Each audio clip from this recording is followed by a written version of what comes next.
Thank you, Dr. Barrow.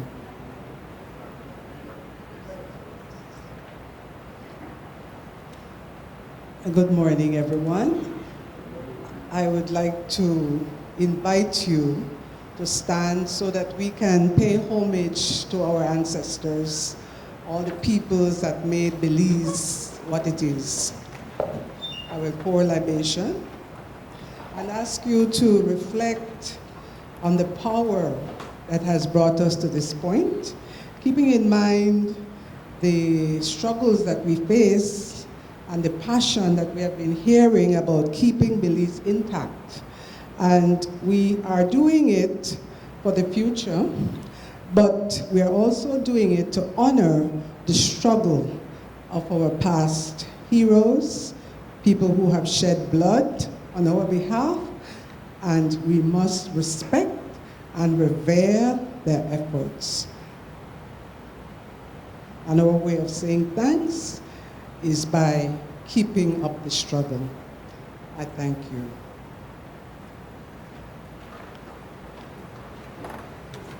So I'll pass the mic over to Andrew so that he can introduce the presentation.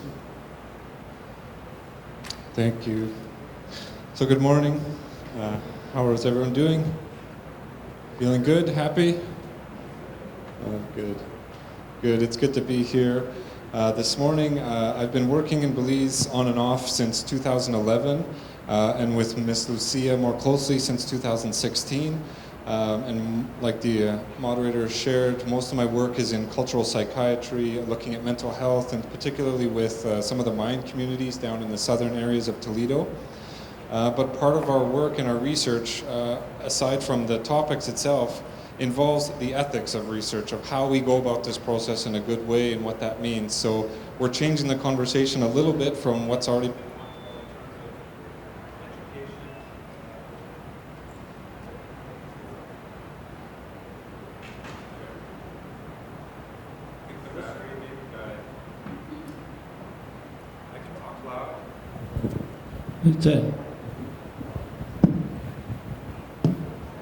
Sorry. So, like I said, changing the conversation a little bit to focus on some of the ethics of consideration for working in research in general, but particularly with Indigenous communities, because that's both of our history, my work in Belize, but also in Canada. That's some of the work that we do there as well.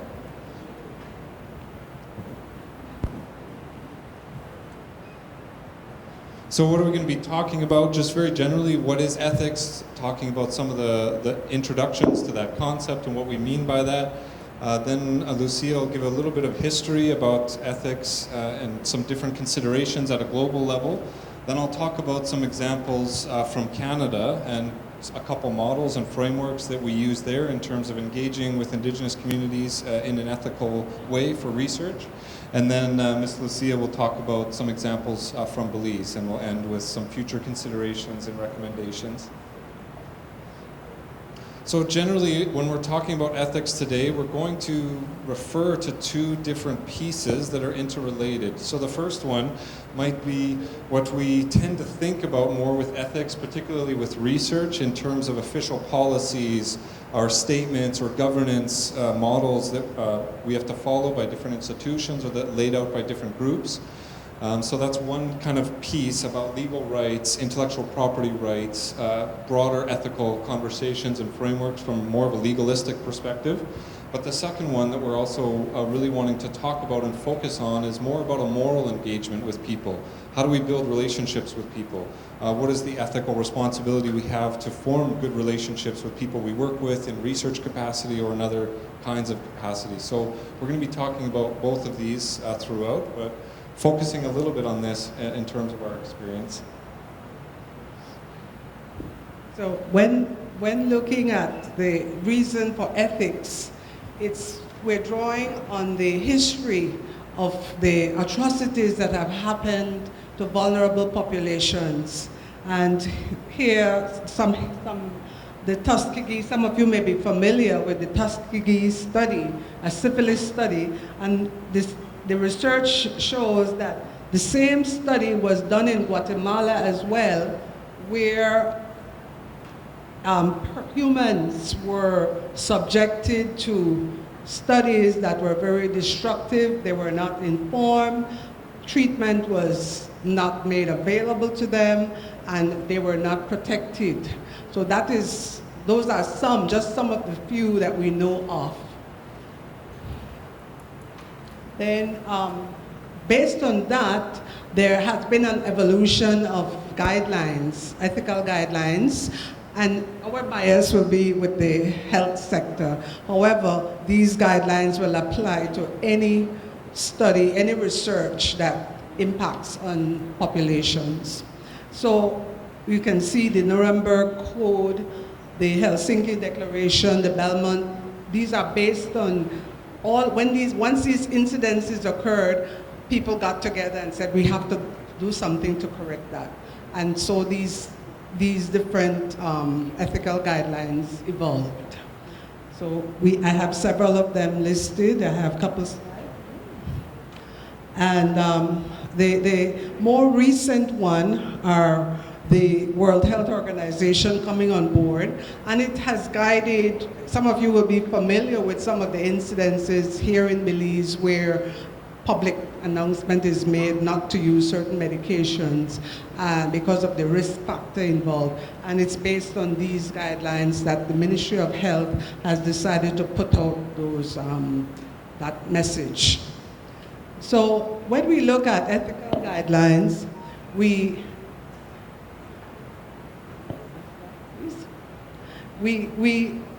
these are the standards that have been set, okay? The Universal Declaration on Human Genome and Human Rights, International Declaration on Human Genetic Data, Universal Declaration on Bioethics and Human Rights, and efforts have been made to disseminate that.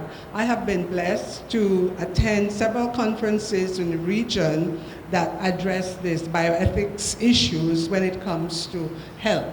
And this is the main thing, because when we talk about drawing blood, taking human tissue, this is happening. Human tissue and analyzing it and using that as a basis as to how people will be treated medically or not treated. It borders on some of the situations that happened back with the Nazis, okay? It's we're just doing bullets here so that you can go and do the research on what exactly are the details, all right? So Belize has come on board.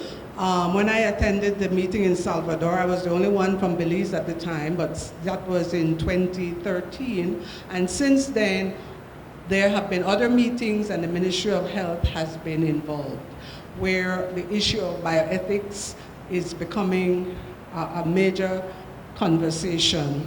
And so we have, but bioethics has been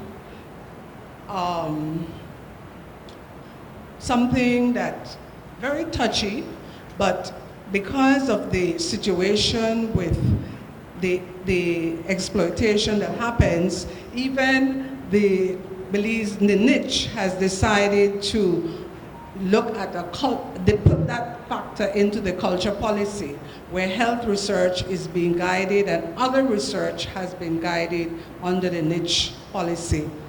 We also, through niche, there has been training of indigenous experts, rather than have people from outside coming to find out what is happening in our cultures.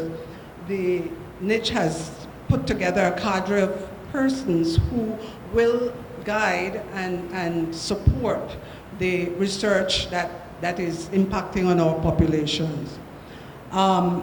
Recently, we're working with the diabetics, and I became aware of the fact that the Ministry of Health has an ethics council, and this was established in 2015, and that ethics council reviews all the research that scholars or even local people, scholars from abroad or locally, want to do in Belize. And it's I can tell you it's a very tedious process, but also a necessary one.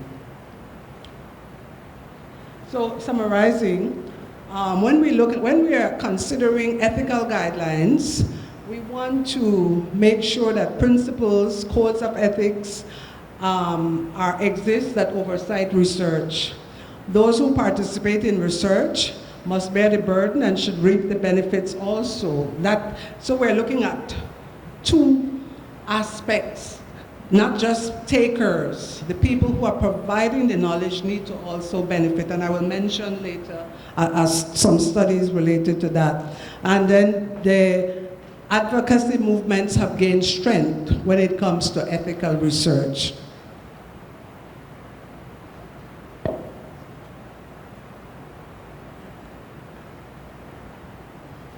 So to give some examples of what's happening in Canada, just as the conversation advances and continues to develop here in Belize, to be able to draw on some examples of other countries of where this conversation's been happening, I can share a bit of the Canadian perspective and what's happening there in terms of standards. So one of the big pieces, and I think this probably applies to Belize as well in different parts of the world, is that the history of research with Indigenous peoples hasn't always happened in a good way, and a lot of scholars have been really critical of how that process has occurred, and really focusing that the history has primarily been research on people, like disrespecting and collecting samples from people, blood samples, or some of the negative historical examples that we shared earlier. And what's been happening now is there's been a real conversation amongst many Indigenous groups around the world, and some of the work started from New Zealand as well, and it's well established in Canada now, at least moving into those directions, is moving from an on framework to more of a with framework. How do we do research together with the communities that are participating in the process? So these are some of the examples of, again, negative things that have happened. Continuing the colonial agenda in terms of knowledge and whose knowledge is considered standard or important, the Western kind of scientific perspective or local. Do we respect the local Indigenous knowledge that's generated from a place over many years of time? And that's one of the areas that we're both very much interested in, is particularly around traditional medicine and healing, and how this gets respected in terms of the Indigenous knowledge and healers. Are they seen as equal to or credible in the sense of biomedical perspective, or the Ministry of Health? So dismissal of the knowledges, and based on unequal power relationships. So often as well, research in the past that has been negative has been based on unequal power relationships. So new models are really trying to move towards a with understanding and that kind of perspective. So that's what we want to share and highlight. Most of it now is, again, trying to focus on share, respect, building capacity in the community. If we're going to do research in a community, that community should benefit. That community should be able to drive the process, have decision-making power over what happens, what kind of variables are collected, what matters for that community, and how the central piece is about respect and mutually empowering long-term relationships. So we can talk about some of this in the questions, but maybe I'll go forward and focus on some of the models that have been developed to help correct some of the previous harms. So this is one, it's generally called the 4 R's, so really focusing on building relationships, redistribution of power and sharing of resources, reciprocity, so making sure that communities are benefiting from the process, that researchers aren't just going in, what sometimes is referred to as helicopter research, where they go in, collect data, take samples, and then leave without anything returning to the community, without the community knowing about what's happening. So reciprocity as being central. So just asking, how are these, any research going forward now in Canada has to answer or ask, how are these being thought of? And that's something that we're recommending to be considered here as well. So this is another one, it's called OCAP, and it's similar, but it gets a little more into the legalistic aspects, where we're actually talking about who owns the data. Anything that's collected, whether it's blood samples or survey results, Who owns that data? Is it the communities? How do we work with communities to establish a system to own that data, to have control over that data? Who publishes information from that data? Is it the communities that have say in that? So how do this model tries to focus on that should be talked through and worked through as part of any research process. So this is one more perspective here where it has more to do with the engagement or the relationship piece and how we bring and actually conduct the research. So it's called two-eyed seeing, where it really is trying to get at the idea of bringing Western scientific approaches to research, but then also trying to balance that with Indigenous approaches and methodologies to research. So before even data is collected and talking about the scope of the project or what methods are going to be used, this is about that approach, about bringing in different cultures together, different ways of generating knowledge, and trying to have that balance at the outset of the project. So these are different research projects that I am involved with. I spoke about the intangible cultural heritage, and during that training we did extensive, it was about 8 days, Ms. Myrna, about 8 to 10 days training we had with ICH, and where we spent several days looking at the ethics. How do you enter a community without not threaten the participants and get them to buy in and take ownership of the process? There is a Nagoya Protocol, which is follow-up to the Convention on Biodiversity, which is spearheaded by the University of the West Indies.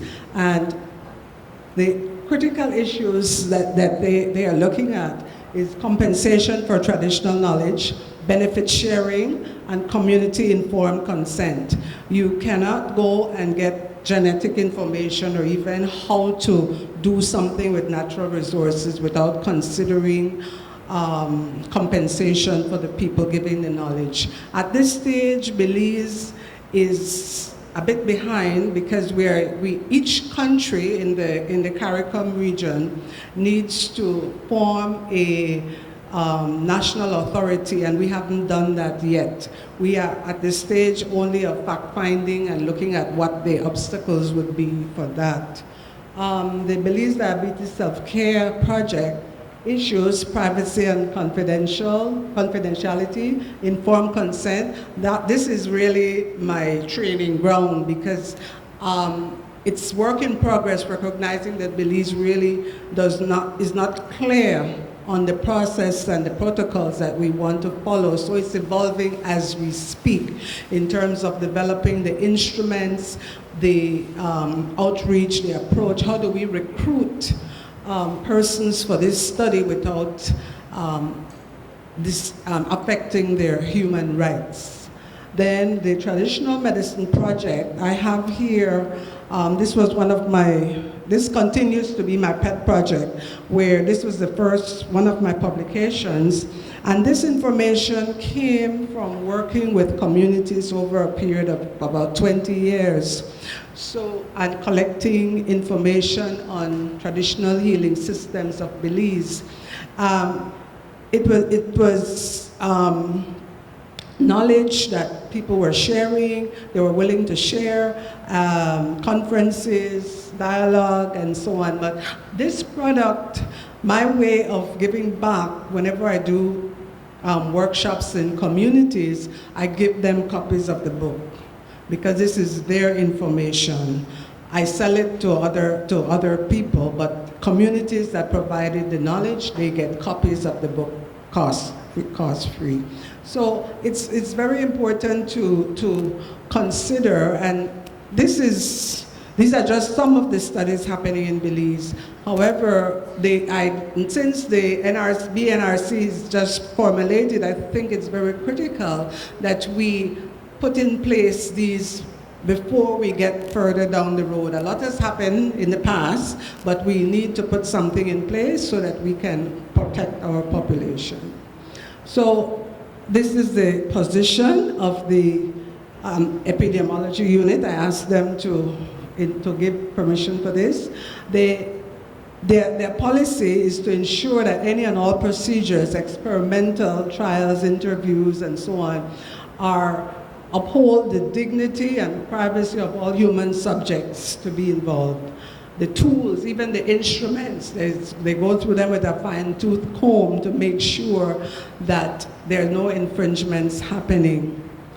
So I think we are going to we would like to avoid the common ethical dilemmas that happen if once we set up a framework, making sure that the research is authentic, there's collaboration and inclusion, that we avoid the colonial mindset that academia knows it all, the indigenous people do not have knowledge. I was really impressed with one of the presentations yesterday with the sister that spoke about bush, you know, being from the bush. The knowledge that our people have is so wealthy. It's a rich, rich heritage that we have.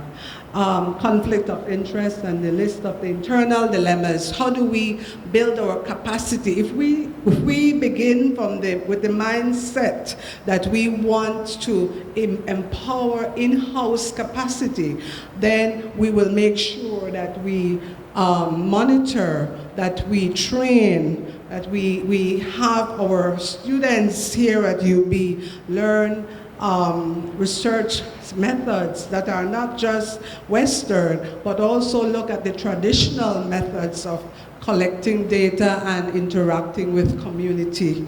And also, when they go out, they will be sensitive to the potential for misconduct, the potential for encroachment, which happens, and for that reason, people resist and hold back and don't want to share their knowledge. So we must find a way to build relationships.